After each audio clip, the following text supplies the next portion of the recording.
Welcome, welcome everyone. We're going to give it a couple minutes. Make yourself comfortable. We're almost at 100 now.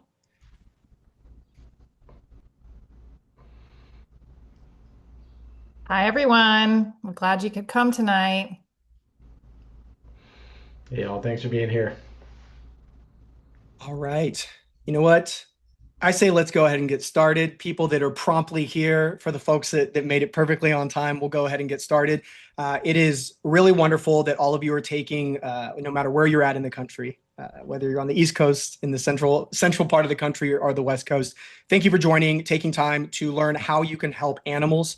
My name is Matt Dominguez. I'm the Executive Director of Compassion World Farming US, and I am here with two incredible people. We have Leah Garcés, who is one of my personal heroes in this movement, and then Dan Shannon, who is over there CEO over at the Humane League. We are here tonight to talk about the Farm Bill and the Save Our Bacon Act. Now, if any of you are in the animal space or follow any of us on Instagram, you have heard Farm Bill, Farm Bill, Farm Bill. You have heard Save Our Bacon, Save Our Bacon. I think the running joke that I've been saying recently is I don't think I've said the word bacon so much in my entire life over the course of the last month. So, first, housekeeping. In the chat section, if you have questions during this time, you're more than welcome to drop your questions in there, and then Alex will be able to feed those to us. And then at the end of this webinar, at this town hall, about 20 minutes in, 30 minutes in, we're going to go through your questions, and then we're also going to talk about actions that you can take to help animals today. Now, let's get started. And I've said this before, and I'm going to continue saying it till we're done with this. This is the most important issue that any of us can be working on when it comes to farm animals. This is the meteor headed towards Earth. But we're going to start from the ground level and start off real easy here to get everyone situated, because when we're talking about federal policy and we're talking about Congress, it can get complicated. So first question to you, Dan, what is the Farm Bill? Yeah, thanks, Matt. It's awesome to be here with everybody tonight. The Farm Bill is a piece of federal legislation. It's an omnibus spending bill, which basically means it allocates a whole bunch of federal resources towards a set of different agricultural policy priorities. They're supposed to pass it every 5 years. So there's a lot of urgency and sort of sense that they want to get this done now. As it's very critical for animals and animal protection work. And last time I checked, this bill is hundreds and hundreds and hundreds of pages long. So this is a massive bill that is just full of everything that you could possibly think of when it comes to agriculture. Now, question, Leah, what is the Save Our Bacon Act? Great question. So, the Save Our Bacon Act, to do that, I'm going to have to rewind a little bit to 2014, or 18, sorry. Many of us will remember we fought hard for Prop 12. Prop 12 banned the gestation crates for mother pigs, crates for veal calves, and battery cages for hens, and the sale of those products in the state of California. Then there was a copycat law passed in Massachusetts. Well, the industry didn't like that. So they sued and it went to the courts and it went all the way to the Supreme Courts and they didn't like that. So what they did when they didn't get the answer they wanted from the ballot box or the courts is they reached into another part of our government, Congress. Remember, we have like three branches of government and they each can have power to change the laws. So they've reached into the Farm Bill. The Farm Bill is passed once every 5 years, and it has just hundreds of things in it that decide everything from the subsidies to how animals are treated to how our environment's protected to what is safe. And they just snuck it in there. It's called Save Our Bacon. And what it would do, it's a federal preemption law, which would mean it overrides state laws. It would cancel hundreds of laws at the state level that protect animals, including getting mothers out of gestation crates and other things that we're looking at now, like fur farming and foie gras. It's terrible. And it would also stop us from being able to pass laws at state level into the future. So things we're trying to do in other states that are exciting, like octopus farming in New York, for example. So it passed, unfortunately, in the House on April 30th. This was a shock to us, but it's not over yet. It now goes to the Senate, and the Senate rewrites the bill, the Farm Bill. And we are asking senators to not allow for Save Our Bacon to be included in there. And that is our ask. Say no on a farm bill that includes Save Our Bacon Act because it overrides state rights to protect farmed animals and also for farmers to compete fairly. So we have a big bill, and there's this other standalone bill that will preempt all the hard work that we have done across the country for decades, that animal advocates have done.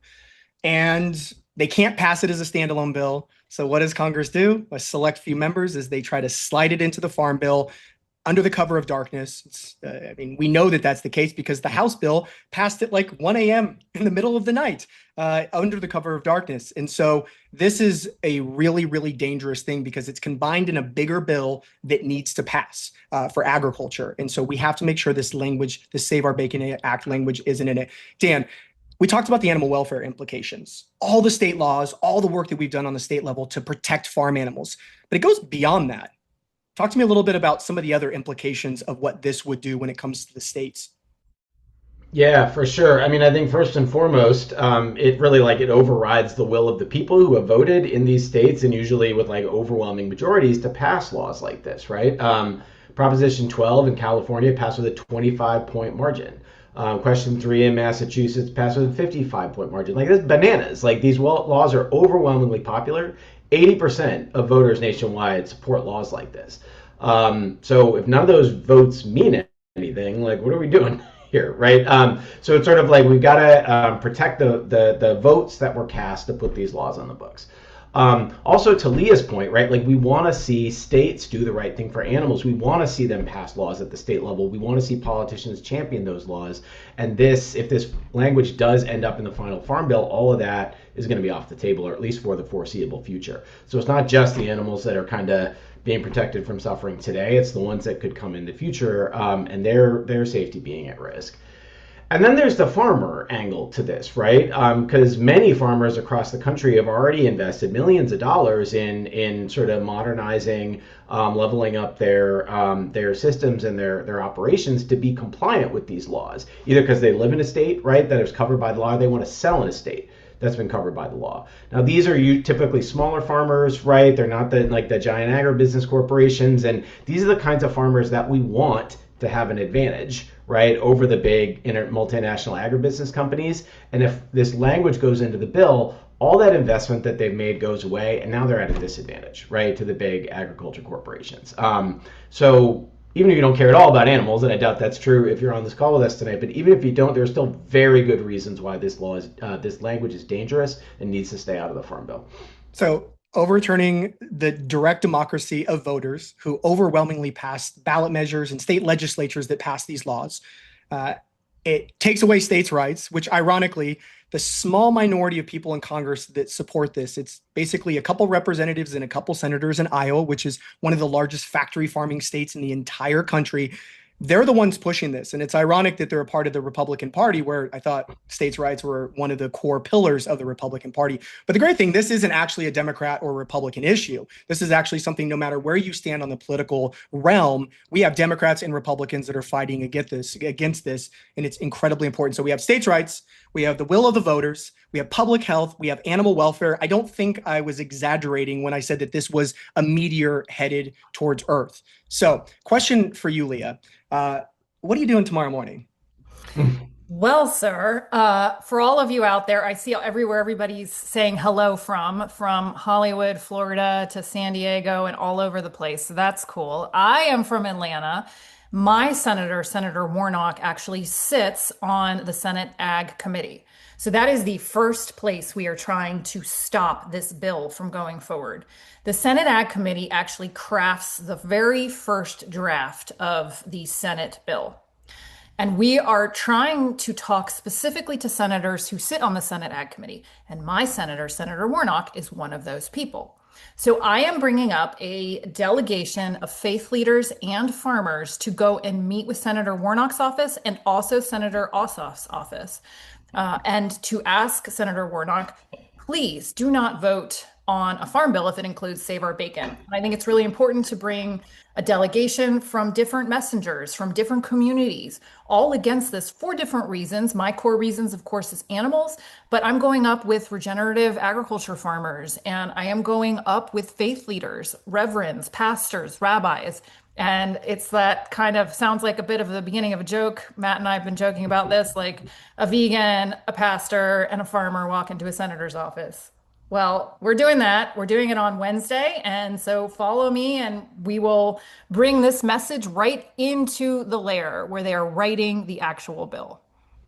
It's important to realize while everyone on this call, we are going to talk about what you need to do to take action in a moment. And there's very specific things we need you to do and your friends and families. But there are specific states that are highly important. There are states that are going to be disproportionately impacted, like California and Massachusetts and others.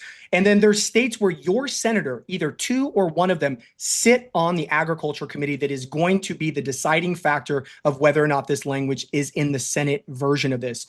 And an ounce of prevention is worth a pound of cure. We have to keep this language out of the Senate version. Now, Dan, you live in New York. You're from Massachusetts. Two states you care about, two states that you have roots in. What's the impact to Massachusetts? What's the impact to New York? Yeah, so in Massachusetts, question 3, which is a law in Massachusetts that prevents animals from being raised in extreme confinement, and it prevents companies from selling products from animals who are raised in extreme confinement outside of the state, would go away if this language ends up in the final draft of the Farm Bill. So, impacts millions of animals, not just in the state of Massachusetts, but around the country, right? Those farmers that are trying to sell to that market. It rolls back years of progress that local activists put in to getting that question passed. And it's just it would just be a massive moral blow to the movement, right? At a time where we need victories, right? And we need to keep the ball moving down the field. So that's the impact in Massachusetts.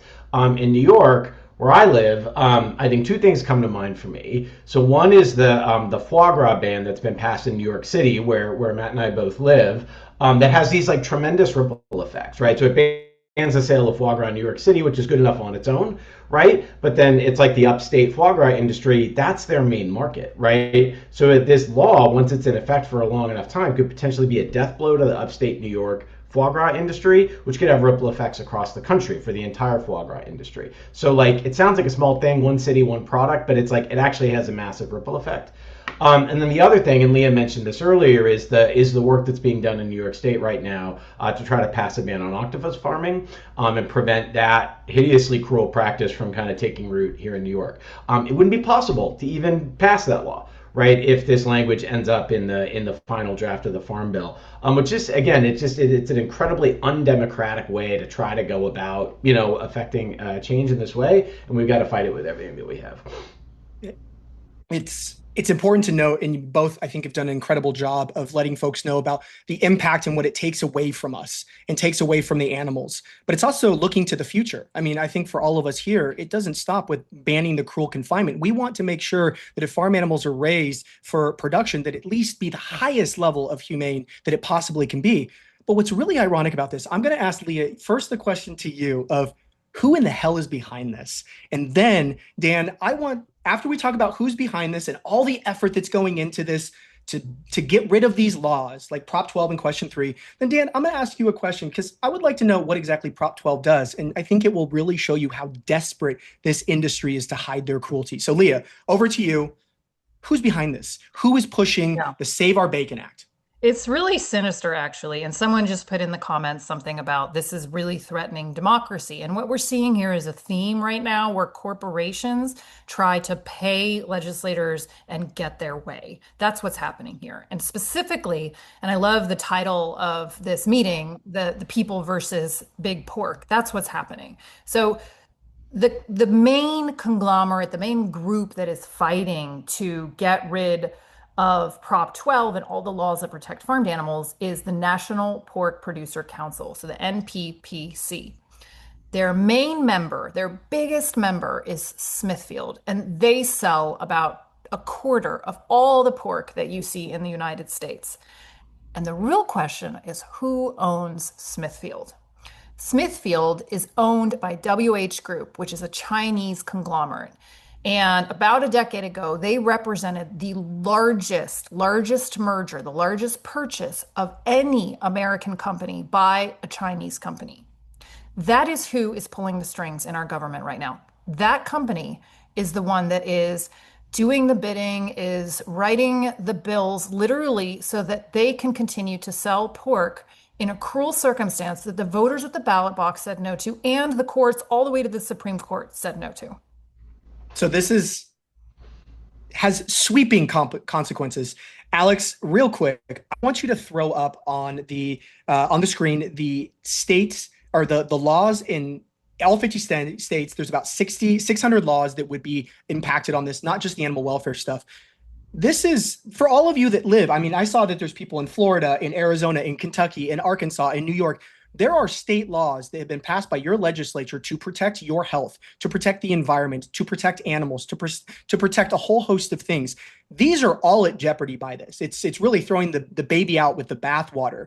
So this industry is really, this is actually just about gestation crates, and yet this is the impact we're facing. So, Dan, over to you real quick. You know, when people, if you were to talk to the pork industry and they were talking about Prop 12 and Question 3, you would think that we passed a law that would require that pigs have a personal babysitter, that they live in the suite at the Hyatt, and that they are fed from the hands of a fairy every single day. What does Prop 12 and Question 3 do? What is the basics of that? It ain't that. It's really like the most basic protections that you can imagine for farmed animals, right? It's basically ensuring that these animals don't live in extreme confinement, right, for all or much of their lives. It's ensuring that they can basically stand up, right, like to their full height, that they can turn around, that they have enough space to literally just turn their bodies around, and that they can extend their limbs. And that's basically it. That's what we're talking about. It's basically providing them with just a bare minimum amount of space to just like literally use their bodies the way that they're designed. We're not even talking about like enrichment. We're not even talking about pasture. We're not talking about any of those things. We are talking about the very basic amount of space that an animal would need to live their life. These laws should not be, right, to Leah's point, something that we're waging this international battle over. This should be the standard. This should be the bare line basic minimum, and we should be talking about where do we go from here. And we can get there, but we gotta beat this. We gotta beat this effort first. Stand up, turn around, extend their limbs. That is the literal language that existed in Prop 12 and Question 3 that has now been codified in those states. And there's about 10 to a dozen states that have other laws on the books. I saw that there's someone from Orlando, Florida. Interesting enough, Orlando, Florida, very conservative state. They were the first state in the country in 2001 through the ballot measure to ban gestation crates, and it won by a majority. And not only did it ban it, but it put it in the Florida Constitution. We have Arizona, another ballot measure that was passed almost over a decade ago that banned the cruel confinement for certain farm animals. That would be overturned. And then I also saw that there was someone from Kentucky. Kentucky, while maybe not the best animal welfare state, there's a law in the books that ban veal crates, that prevent veal calves from being confined in small spaces where they can't stand up and turn around and extend their limbs. That law is at risk itself. This touches all 50 states, no matter where you're living. Now, of course, it is important that everyone on this call take action, and we're real close to talking about the things that you can do. However, there are a few states that are critically important. So for those of you who live in the states that I'm going to ask Dan about, pay special attention because you live in a state that has a member or a senator that is on the agriculture committee that's going to be deciding this. So it's critically important that you pay attention and that you speak up even more than some of the other folks in other states. So Dan, what are those other states? Yeah, so first let's talk about the three sort of double states where both senators are members of the Ag Committee. So that's Iowa, Kansas, and Minnesota. So if you live in one of those states, we need your support. We need you to take action.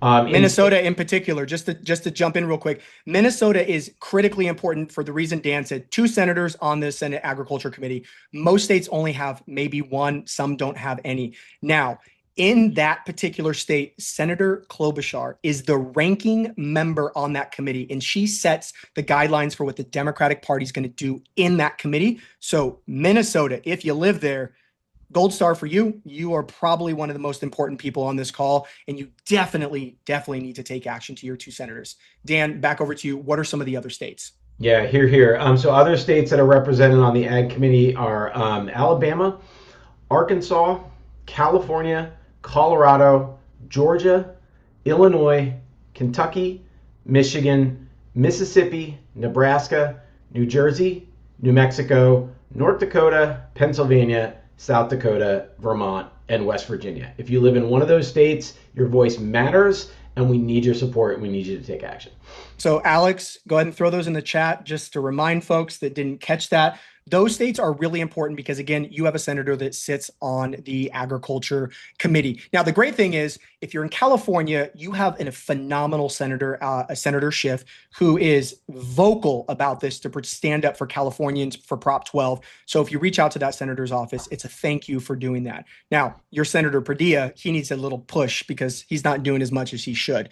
And then, of course, in New Jersey, you got Senator Booker, who Senator Booker may be the best senator in all of Congress when it comes to fighting for animals. So if you live in New Jersey, it's a thank you to Senator Booker. So now we're going to turn this over to Leah and Alex, if you can put the slides up. So we talked about why this is important.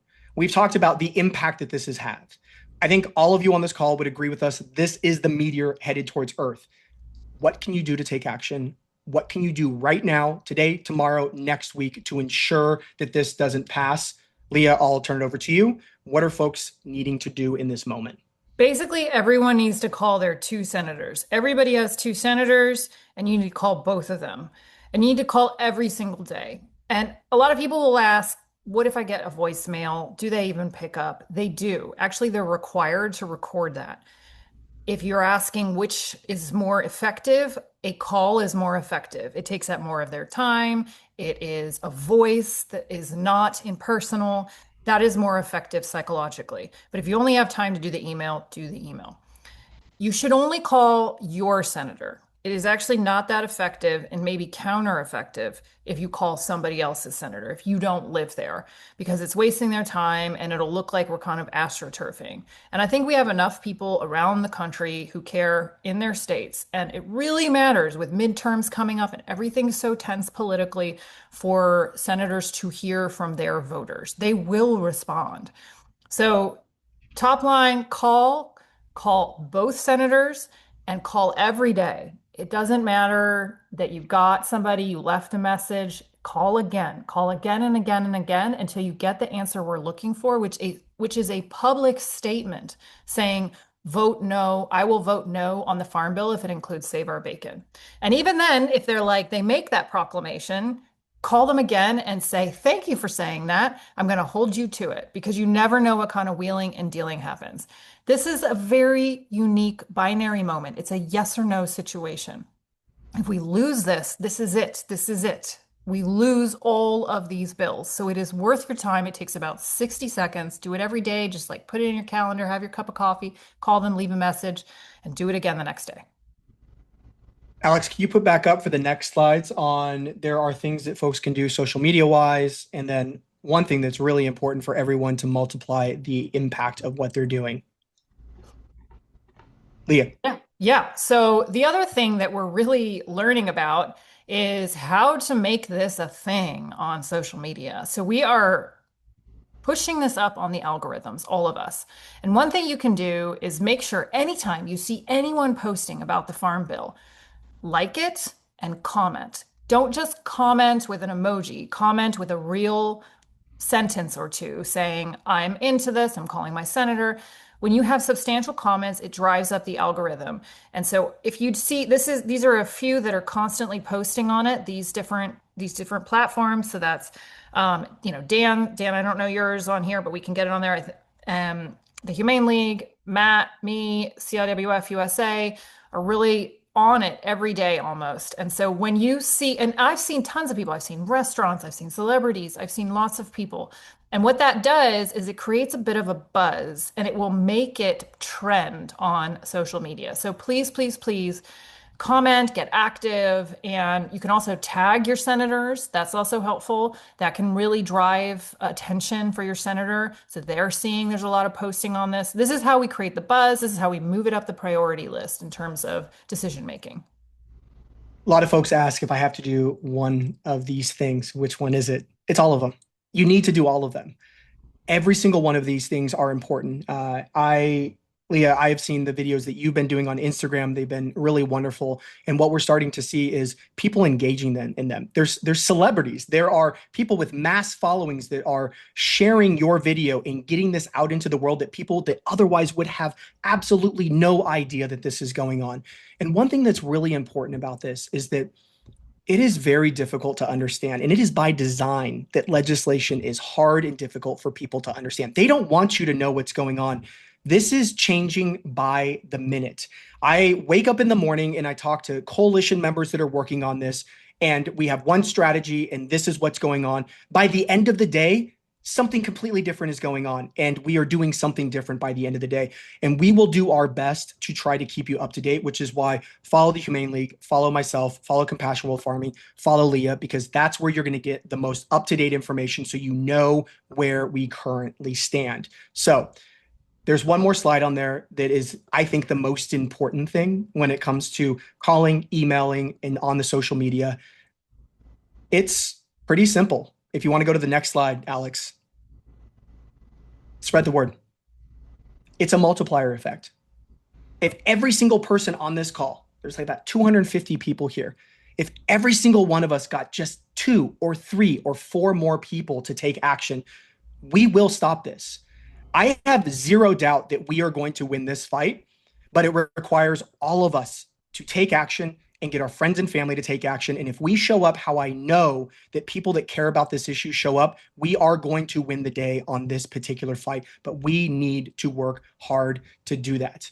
So, Alex, I think it's time to turn it over to some questions. So we've talked about why this is important, what this impacts, just how much animals will lose, how much farmers will lose, and how much our states will lose if we do not do something about this. So, Alex, what are some of the questions that we're getting? And we'd love to make sure that we answer all of them for folks.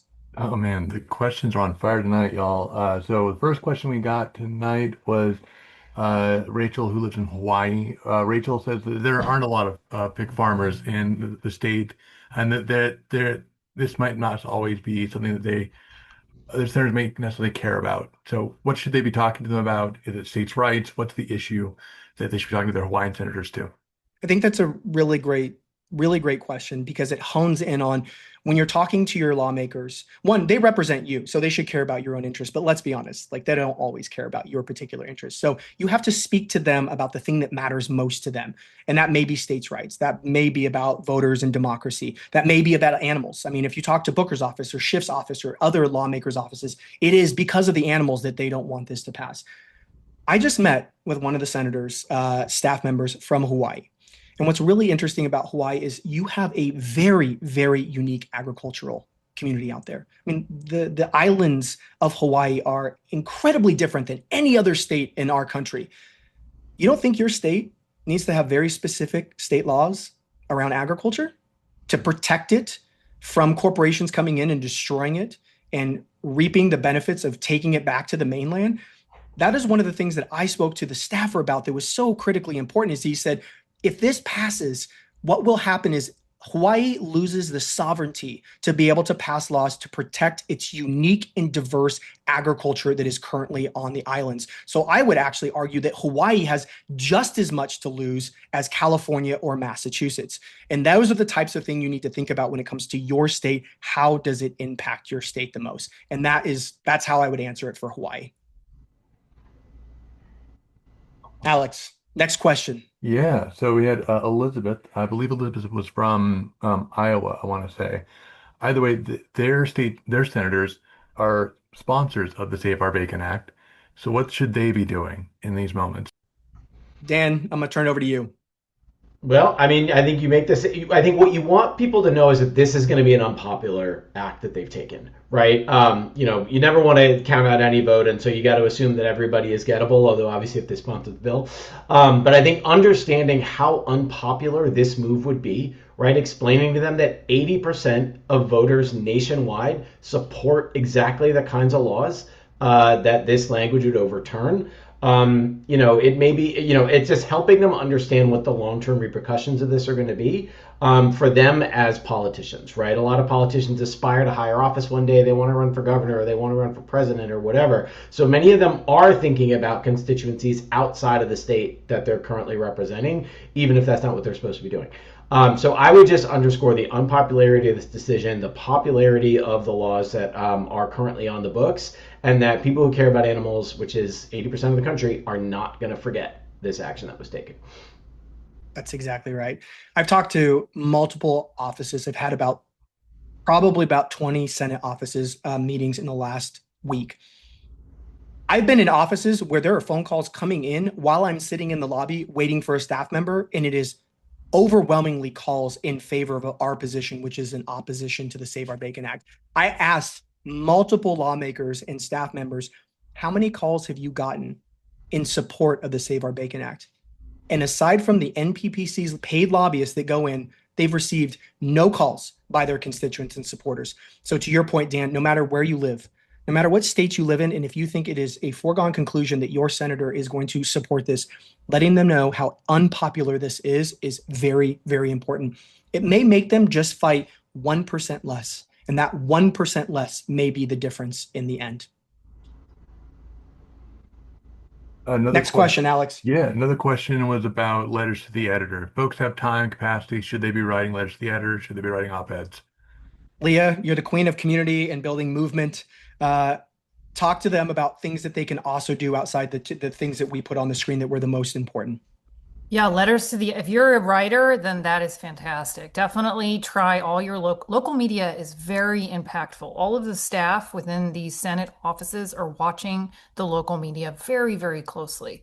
So writing to your local newspaper, local leaflets, things like that, even the small things can make a difference. And the other part is if you get it published, make sure to email it to the staff. Send it to the senator so they are aware that they just got outed, that they just got called out, and do they have a response? A very good question, really can be effective in terms of putting some pressure and a spotlight on the decision makers. Great question. And it is perfectly okay to put pressure on these lawmakers. They represent your interests. Unfortunately, I don't necessarily believe that Congress currently represents our interests. That's why it has an approval rating that is probably in the teens. But at the end of the day, it is very, very important to remind them why they are in Washington. They are there to represent our interests, and we're the ones calling and letting them know.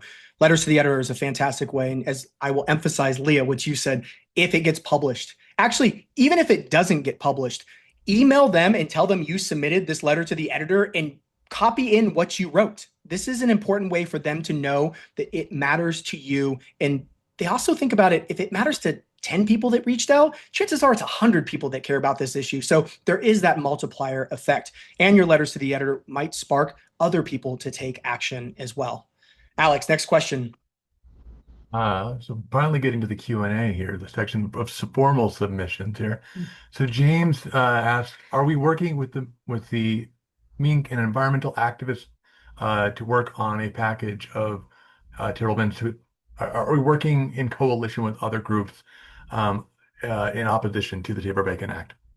Leah, you are literally the coalition in doing it tomorrow. So yeah, I mean, we have, well, Compassion World Farming and the Humane League and many, many other groups are reaching out very widely, very broadly to engage coalition members. And so, for example, there is a letter by faith leaders that's being circulated. If you know anybody who is a faith leader, this is actually really impactful. It's one of the most trusted voices in America when it comes to impacting politicians. They're seen as more neutral, less corrupt, all the things.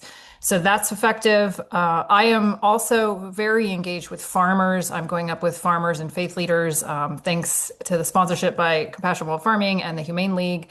We are going up, and I really think it's important. They cannot escape if we have all these voices coming from all these different perspectives, all saying the Save Our Bacon Act is not okay. You have to vote no. If you have a pastor, a farmer, and a vegan animal rights activist all saying the same thing, it's really going to stop them in their tracks. So we are working very hard on the coalition building, very broadly, very widely. And if you know anybody who can help, if you feel like they have some power, some unique voice, please engage them and get them to call the senator.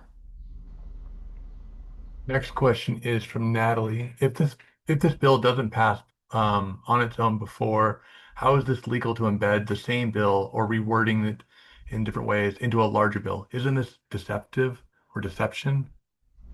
Dan, I'll turn over to you. I have a lot of thoughts on this, but sounds deceptive to me. Well, let's rewind a little bit. It's important to remember where this started. And for any of you that just Google Representative Steve King in Iowa, this is originally the King Amendment. two farm bills ago, Representative Steve King introduced this amendment to be able to strip away states' rights, basically the Save Our Bacon Act. And it's gone through iterations. But the only iteration that it's gone through is it's changed its name because of how palpable it is. It's essentially a facelift with the new Save Our Bacon Act language. And then it was the Eats Act, and now it's Save Our Bacon. And so at the end of the day, it's sometimes important to think about who was the original author of this. Just Google Steve King. Tell me how many people in the United States align with his ethics and his values and his morals. And should we really be passing legislation that was drafted by someone who, during his time in Congress, never passed a single piece of legislation? That should tell you everything you need to know. So he also got outed by his own party. So like he was removed by that's his Republican Party removed him. And he is the origin of this idea. And they have not let it go. That's exactly right. The one thing that we are in this fight now with this current Senate bill, but it's also when you think about the context of what this looks like is, yes, there's a standalone bill that we need to be diligent about. And yes, there's other things like appropriation bills and there's other avenues of where they're going to try to sneak this language in. But that would be very, very difficult for them to do. The Farm Bill truly is the vehicle. It is the taxi that they're getting into. This is their only opportunity. And this Farm Bill is really the last shot for them to do this. They've lost in the Supreme Court. They've lost at the ballot. They've lost in state legislatures. They've lost in public opinion. This is the final blow, because where our movement is headed is that in the next 4 to 5 years, gestation crates, battery cages, veal crates, and extreme confinement of farm animals will simply not exist. We are already at 50% of production has moved away from these intensive confinement systems. By the time the next farm bill comes around, if we ever have another farm bill, because it's already 3 years late, this will be a dead issue for them. And this is our last stand. This is the fight. This is our moment. Question from Evan Jane Chris. In the current political environment, corporations are being granted everything they want. Regulations are being removed. Making as much money is their only concern. Greed is triumphing. How is it possible for us to fight this then? Dan, Leah, Because I think you might both have something. We have people on our side, right? And I think what we have to remember is that nobody wants this and everybody opposes it. The only people that want it, the only interests that want it are the big agribusiness multinational corporations that Matt and Leah talked about. Like we say we live in a democracy, let's prove it, right? We have to demonstrate and show that there is a majority of the American public that will not stand for this. And we are speaking for them, right? That's our job, is to give voice to that constituency. I think, Matt, you were mentioning that about how they kind of think about calls and emails. Like I remember in a previous part of my career, I was talking to somebody that worked in a House Representative's office, and they said that their back of the envelope was that if they get an email about something from one person, they assume 100 other people feel that way. And if they get a phone call from somebody, they assume 1,000 other people feel that way. So realistically, are millions of people going to call? Maybe not, but we can call on behalf of those millions of people, right? That's the job that we have, is to kind of be the voices for the majority, not just for the animals, obviously, but for the majority of American citizens who do not want this law, never asked for it, actively oppose this language going in the Farm Bill, and who want to live in states that stand up for animal welfare and prevent extreme confinement like Prop 12 and Question 3 do. That's how we can win, is by leveraging our people power, by leveraging our movement, because there are more of us than there are of them. There's probably no one that I know that has been in this fight and won more battles than you, Leah. Your entire career has been, I'm assuming, being told this can't be done. This is impossible. Speak to that. Well, I know this sounds weird right now because, things are where they are in our country, but I'm actually feeling and sensing people power rising up. I'm seeing organizing on all kinds of issue, just holding politicians' feet to the fire. I mean, they're up for re-election, and that makes a difference, and that gives me hope. And I saw something 2 weeks ago where the corporate shield for big chemical was voted down, and it was because, and this is crazy, but it was a bipartisan group, mostly MAHA, who said we should not be allowing these carcinogen creating chemicals to be allowed in our food system. And everyone thought we can't win, like big chemical is always going to win with all their money. Well, it's not that different for big pork right now. And that is something we should keep in mind. We can affect change when we show we really care, when we show up. And people power, as Dan is saying, that's what this country is built on. I still believe in that. I still believe that at the end of the day, those people, they get voted on. And you can't win without votes. And we have to remind them of that. And I see our movement really rising as a political force. We have to be citizens for animals. So, apart from anything, this is our moment to show we are voters and we care primarily about animals, and you have a job to do, and this is not okay. So, I have a lot of hope. I do think we can win, but it won't happen unless we all rise up. Every poll I have ever seen when I've worked on ballot measures, state legislation, anything, it is anywhere between 90 and 95% of people care about the way farm animals are treated. I often ask who are the 5% that don't believe they should and how do we remove them from our society. However, we know we have the majority of people. And the other thing that's important to note here is this again, and I want to emphasize this is not a political issue. This is not Republican versus Democrat. This is not about independence. This is not about anything in regards to political, because across the political spectrum, everyone cares about farm animals. Everyone cares about states' rights. Everyone cares about democracy. And so when you think about the House fight that we were in, unfortunately, we were not able to keep this language out of the House version of the Farm Bill. The woman who led the charge to fight this was a Republican congresswoman in Florida. She was our champion on behalf of this, Representative Luna, along with multiple other Republicans and Democrats that signed. I mean, there were well over 200 lawmakers in the House that signed letters, both Republican and Democrat. So again, this is not about politics. This is about democracy, states' rights, and protecting animals. And again, don't just assume that because your Congress member or your senator is a Republican or an independent or a Democrat, that they will lean one way or the other. I actually saw in the comments, someone mentioned Fetterman. He's from Pennsylvania. Whatever you believe, whatever your thoughts are on his political views of where he stands in the political spectrum, his office is 100% against the Save Our Bacon Act. So again, don't make assumptions when it comes to whether or not a senator would support or oppose. And until they hear from you and until you ask the question, we really, truly don't know. I'm sure there's several more questions, but happy to run through them. Several questions. I've been loving this. But one that has been coming up consistently from other folks over the course of the last hour or so is, when do we expect a vote? Oh. All right. This is where we get into the weeds. I've spent a little bit of time in DC the last couple of weeks. I'm actually getting up in the morning. I will be seeing you, Leah, in a few hours, where I'm flying back to DC for 2 days. And we don't know. However, what we do know is that there's these little blocks of time where we have to be vigilant and we have to act with urgency and, let's dare say it, passion and aggressiveness. It's right now. So there is potentially a bill that could be released by the Senate Ag Committee at the end of May. So we're talking in a couple of weeks.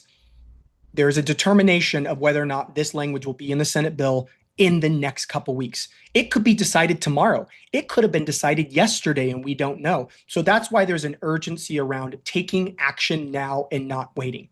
However, I don't have a crystal ball, but there is a thought that this potentially the language of this bill in the committee will not get out until June.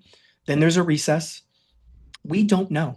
This is something we could be fighting the rest of the year. This could be something where the committee releases a bill tomorrow and there's a vote on the floor next week. And so we have to be vigilant about when we're taking action. We have to do it with urgency. We have to act like this is happening tomorrow. And then every day that it doesn't, we're lucky, we're winning, and we go to the next day, and we go to the next day. This could be a very long fight for the rest of the year. But I can tell you there's nothing that's more worth our attention and our energy than this particular fight in this particular moment. So short answer, we don't know. It could be next week. It could be next month. It could be the end of the year, but we have to act like it's going to pass tomorrow. We've got a variety, it sort of like orbits the same question, which is my senator doesn't answer the phone, or I don't have a senator who's on the ag committee, or they're avid supporters of this. Should I still call? And how often? Dan Yes, or every Leah? day. Yes, yes. You should call every senator. Every senator needs to hear from people. To Leah's point, even if they've already made a statement, call them and thank them for their statement. Right? There's always the next kind of step to kind of push people to. So everybody should call, right? Regardless of where your senator stands on this. And if you're not getting through, call again. Send an email. Go to their website and see if there's a form you can fill out. Right? Like use all of the tools at your disposal. Tag them on social media, as Leah was saying before. Call their state office, right? If you're not getting through at their DC office, right? There are all these different angles that you can kind of map out. But just we can't give up. To Matt's point, it's like this is the fight of our lives. This is the most important battle that many of us may ever fight, right? In this movement. So it's critical that we leave it all in the field. So don't let they're not picking up the phone, get you down. Just keep trying again the next day and try all the avenues at your disposal. Couldn't agree more. Another question from the group. So Bill Maher should be involved in this, is he? He's a very vocal advocate about factory farming. Well, Alex, you're my comms director at Compassion World Farming, so let's go ahead and get myself Yeah, or Dan or Leah on the I, Bill Maher show. I But will. there are a lot of people that are covering this. Just today, a columnist for the Denver Post just did a great opinion piece in one of the most important states, Colorado, because they have a law that bans the cruel confinement of farm animals. We are seeing this picked up by celebrities. We're seeing this a lot in different places. But I couldn't agree more that Bill Maher and others. But this actually goes back to what Leah was talking about on social media. I have a lot of things that I don't like about social media, but the reach is incredible. And by all of you on this call commenting on any of our posts or liking it or sharing it, you literally never know what that algorithm is going to then put this video in front of and convert someone to take action or to pick this up. I This is kind of an honor of my life. I just had Kim Basinger. For those of you that are of our age demographic, you will know who she is. Uh, Not only did she follow and share it, but I just had a really long conversation with her, and she's working really hard in California to get Padilla and Thanking Shift on this. And she has an incredibly important voice within her community as a celebrity. And that was because all of you shared my video, and she saw my video and didn't know about this and reached out. And so, again, one thing that I always come back to is that you may never know the impact of your advocacy, but what we do know is if there's no advocacy, there's no impact. And so don't always think about, well, what's the most effective or it's not going to have an impact. The only thing that won't have an impact is you doing nothing. That's it. So always take action because collectively, Dan, to your point, all of us together in this fight, we have collectively more power than those who are pushing for this. Matt, it might be a good time to refer to what Allie talked about, which is, may I? I will happily turn it over to you. Okay, so our friend Allie, who is in New York and is doing amazing work for getting voter constituents for animals together, she said, we all know what it's like to wake up the next morning and lose and think, could I have done something more? Should I have done something more? We do not want to be in that situation. You do not want to wake up the day after we lose and say, damn, I wish I would have just called my senator a couple more times. Maybe it would have made a difference. So keep that in mind as you tire. The work is hard. It does get tedious. You feel like you're talking to a void and nobody's listening. Just think about the day after if we lose, and you will wish that you had done more. So do as much as you can, despite what feels like a difficult task. Avoid yelling experience. It's not. It's not. It makes a difference. Couldn't agree more. I couldn't agree more. Let's make, we got a couple minutes left. We're coming up at the top of the hour. Let's make sure we get through a few more questions, and then I'm going to turn it over to Dan and Leah for final thoughts. Let's take like maybe two or three more, Alex, if you want to choose a couple. And For those of you that your questions don't get answered, please feel free. You're going to get an email from Alex that has all of the information, a recording of this. It will have the slides. It will have all of this information. Feel free to send your questions in, and we're always happy to answer them. So let's do 2 or 3 more questions, and then we'll get to work. Yeah, so we've got one from Cynthia here. Let's say we're successful in removing the Save Our Bacon Act from the Senate version. What could happen in conference? Could the House refuse to accept the removal of the language and the Senate caves? Yeah, I mean, you're getting into the weeds, which is sometimes you don't want to, I don't always want to get into the weeds because it can be discouraging. But yes, you're absolutely right.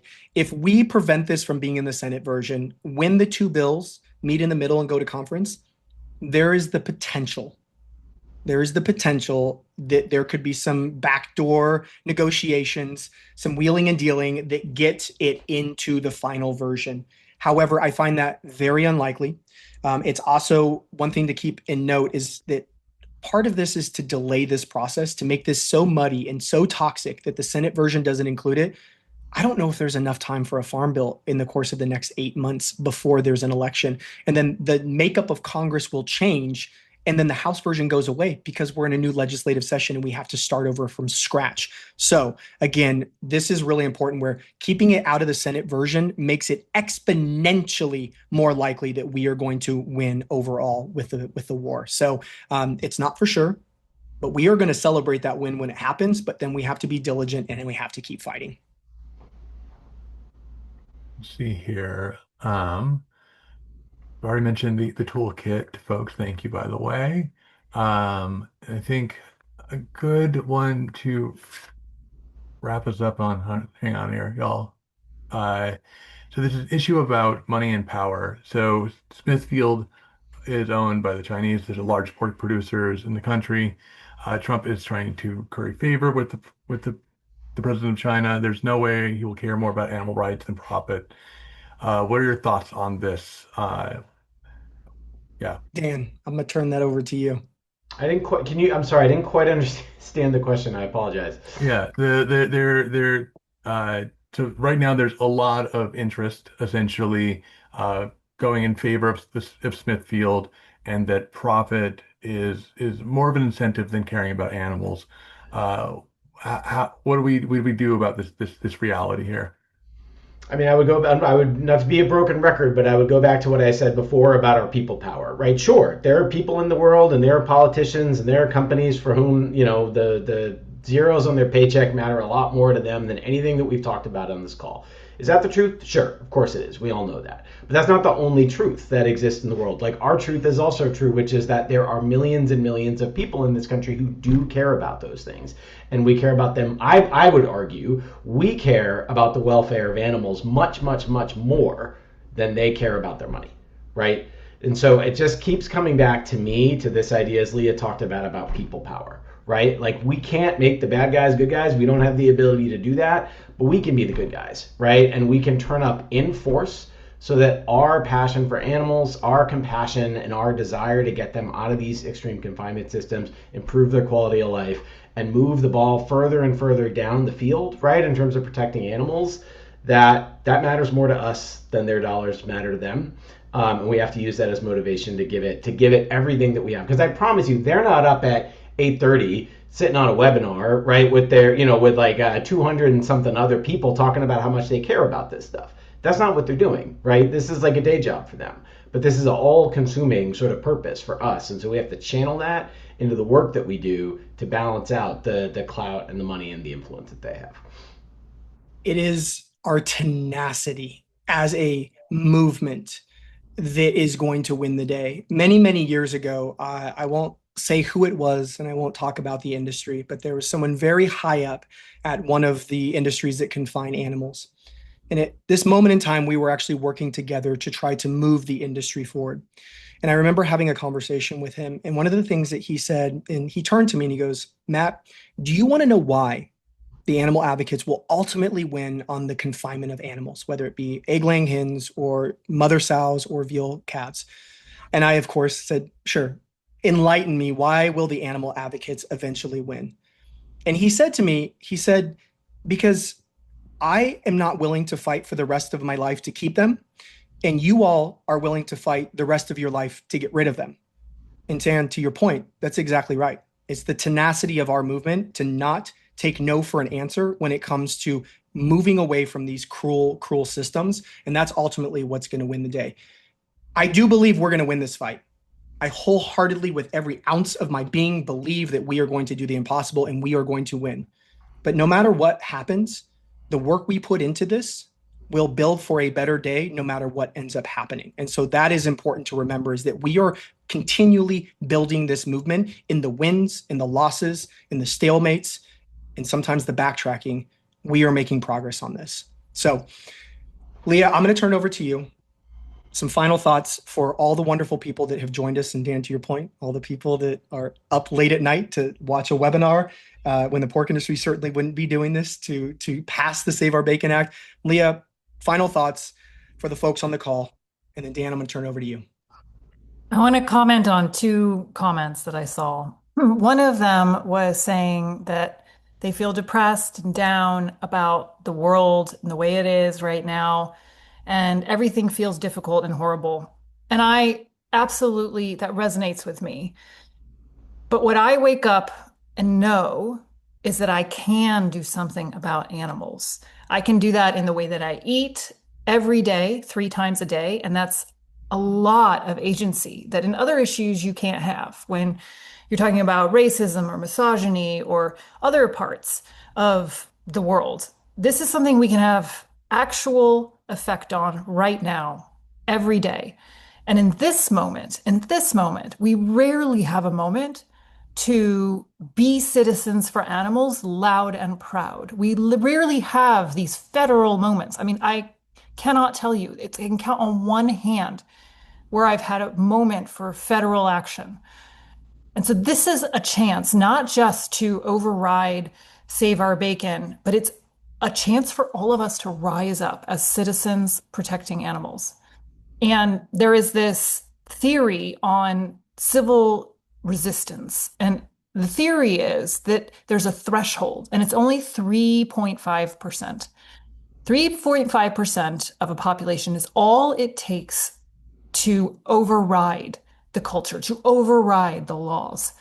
And this is going to help us get there.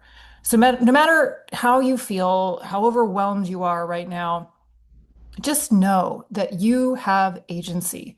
You have agency in how you eat and how you show up, and you have agency right now. So that is encouraging. It is only 3.5%. That's not a crazy number.